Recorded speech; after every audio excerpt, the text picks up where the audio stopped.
Hello, YouTubers and NFL fans everywhere. This is Matt, the NFL Fanatic, giving you my Super Bowl 54 prediction and preview. Well, for the Fanatic this week, or for Conference Championship week, it was a good week because I ended up with both an average record and a winning record in both my against the spread and straight up picks. Against the spread, I went 1-1, which equals 500. And straight up, I went 2-0 undefeated. So now overall for the year against the spread, I am 5-4-1 against the spread, which equals about 50%. And straight up for the postseason, I am now 6-4, which equals 60%. So, with a small sample of only 11 games, that's not the most ideal records that I would like to have. But they're both above around 500, so I will take that for not having a losing record for the postseason, regardless of what happens. And now overall, my entire record for 266 out of 267 games. My overall record against the spread for the postseason was 147, 114, and 5, which equals 55.2%. And straight up for the year, I'm 173, 92, and 1 against the spread, which equals 65% even. Definitely with regards to my against the spread record, one of the best against the spread records, my best against the spread record I have ever had. I hope going into next year I can maintain, or if not elevate, my against the spread record into the upper 50s, like 58, 59%. And straight up for the year, 65%, that's right around my yearly average. So I usually, I hope I can try to give, viewers 2 out of 3 games correct every year. So 65%, that's right around there. And I will take that. Hopefully next year I can, get better than 65%. Go into that 2/3 range or higher and improve from there. So, but those are my against the spread and straight up records for the year so far, along with the percentages. And my pick, I'm going to go straight into it. My Super Bowl 54 pick, when the number 1 seeded San Francisco 49ers go to the number 2, or play the number 2 seeded Kansas City Chiefs in Hard Rock Stadium in Miami, Florida. The Kansas City Chiefs are 1-point favorites in this game. I like Kansas City here -1 in Kansas City straight up. All right, so let me explain to you guys why I am taking the Kansas City Chiefs to win Super Bowl 54. The reason why I'm doing it is I know the Niners have a better defensive front. They have 5 or 6 first-rounders across that defensive line. Eric Armstead, Nick Bosa, DeForest Buckner, D. Ford, Solomon Thomas.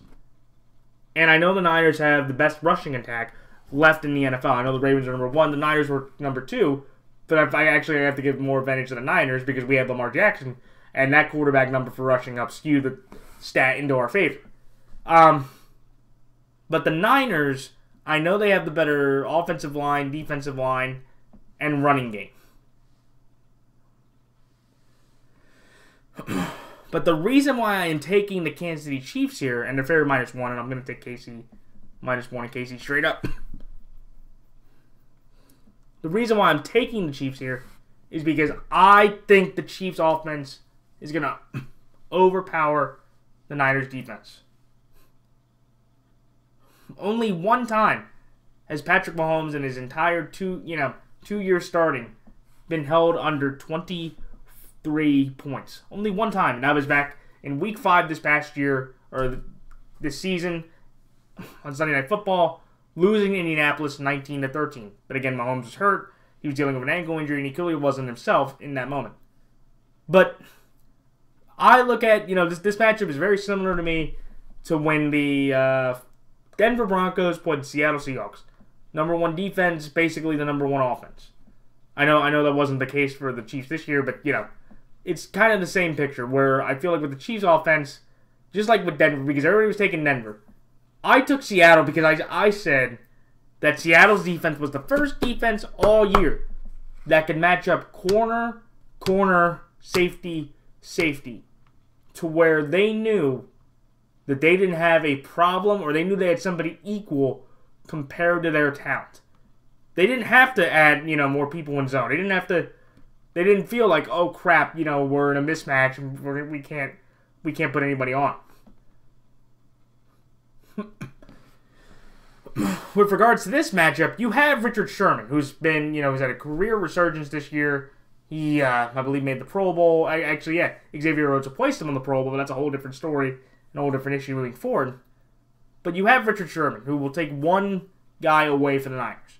But then after that, you have Akilla Witherspoon, Emmanuel Mosley, Jaquiski Tart, and the other safety that I can't really think of off the top of my head right now. They had Jason Verrett, but of course, like Jason Verrett does, he gets hurt, so he's on the IR. So this Niners secondary is kind of the weaker part of their defense. Their pass rush is their strength, but their secondary is the weakest. So even if you put Sherm on somebody, you're still going to have an opportunity with Kelsey, with Hill, with Watkins, with Hardman. You're still going to have an opportunity to find a mismatch for the Chiefs. And I think that's going to be the downfall.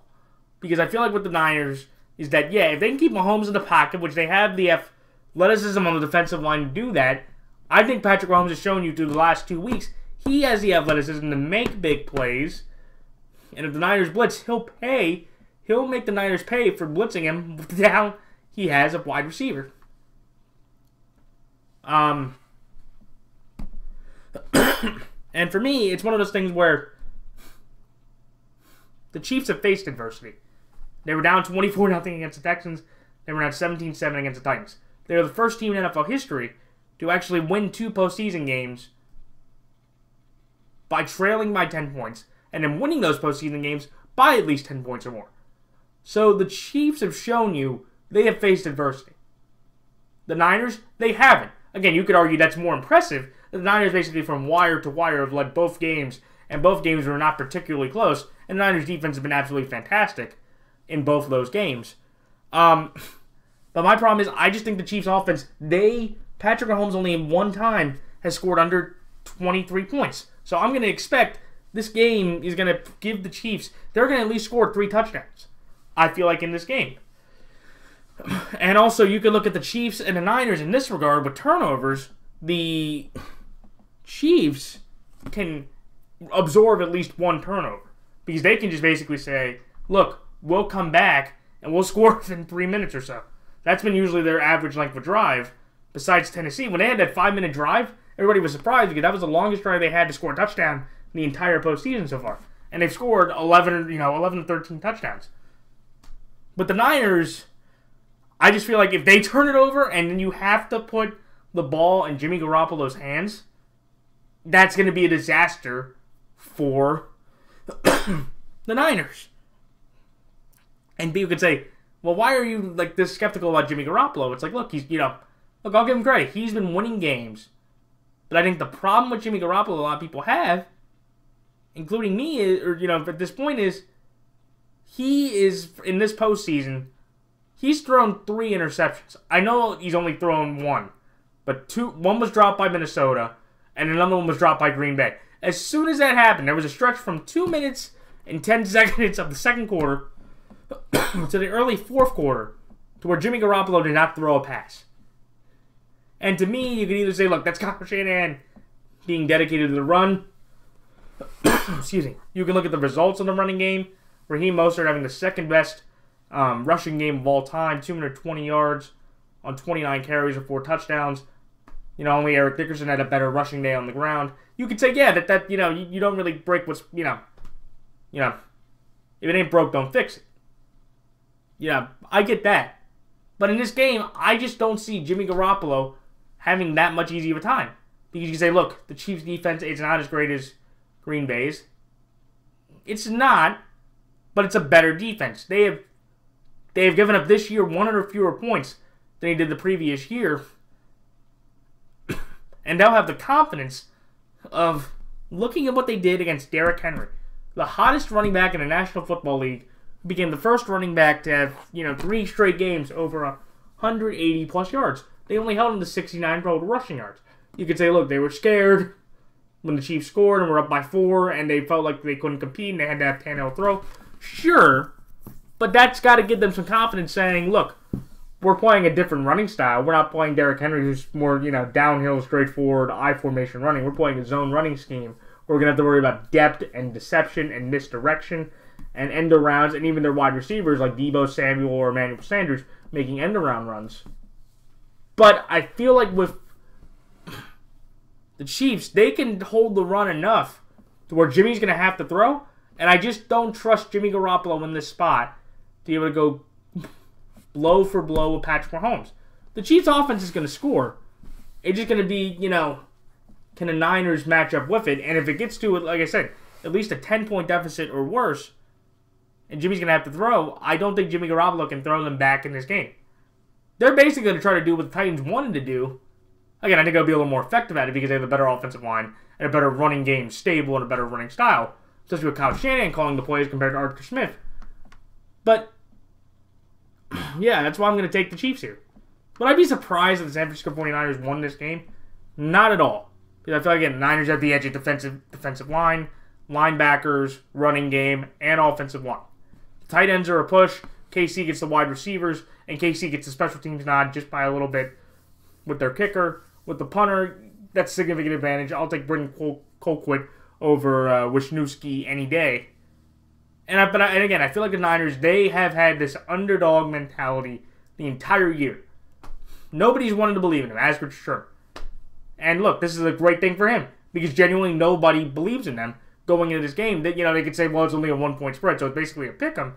But they're still going to be angry that they feel like they were the better team. They were the higher ranked team in the conferences for each team. They played better football, and there's just this confidence with Kyle Shanahan that you've seen all year with Jimmy that they'll be prepared. Andy Reid's team, they had a few bad offside penalties. Rashad Breeland with a horrible pass interference call. So you be disappointed next to the Niners.